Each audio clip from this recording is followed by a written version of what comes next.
দিনে নাটক, রাতে আটক। নাটক কম করো প্রিয়।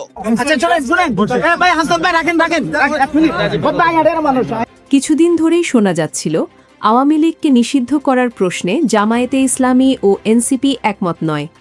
সংসদে দাঁড়িয়ে তারা স্পষ্ট ভাষায় জানিয়েছিল গণতন্ত্র রক্ষার স্বার্থে কোনো রাজনৈতিক দলকে নিষিদ্ধ করার পক্ষে তারা না। এমনকি এই অবস্থানের প্রতিবাদ জানাতে তারা সংসদ অধিবেশন থেকেও ওয়াকআউট করেছিল। কিন্তু সাম্প্রতিক ঘটনায় সেই আলোচনায় আবার নতুন করে সামনে নিয়ে এলেন এনসিপির নেতা ও নবনির্বাচিত সংসদ সদস্য হাসনাত আব্দুল্লাহ। চট্টগ্রামে আওয়ামী লীগের এক নেতার বাসায় অভিযান চালিয়ে তাকে আটকের ঘটনায় নতুন বিতর্ক তৈরি হয়েছে, যেখানে তথাকথিত জুলাই যোদ্ধাদের স্পৃক্ততার অভিযোগ উঠেছে।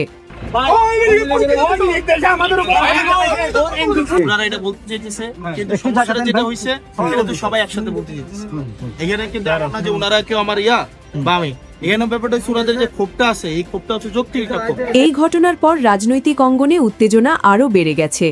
বিশ্লেষকদের মতে বিষয়টি শুধু আওয়ামী লীগে সীমাবদ্ধ নয়, এর পাশাপাশি আরও একটি দলকে নিষিদ্ধ করার পরিকল্পনাও নাকি করছে বিএনপি। ফলে পরিস্থিতি ধীরে ধীরে আরও জটিল হয়ে উঠছে। নির্বাহী আদেশের মাধ্যমে একটা রাজনৈতিক দলকে নিষিদ্ধ করা ঠিক না।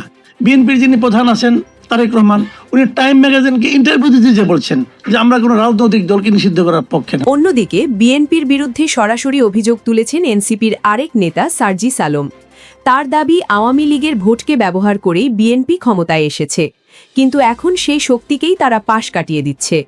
এই বক্তব্য নতুন করে রাজনৈতিক বিতর্কে আগুন জ্বালিয়ে দিয়েছে।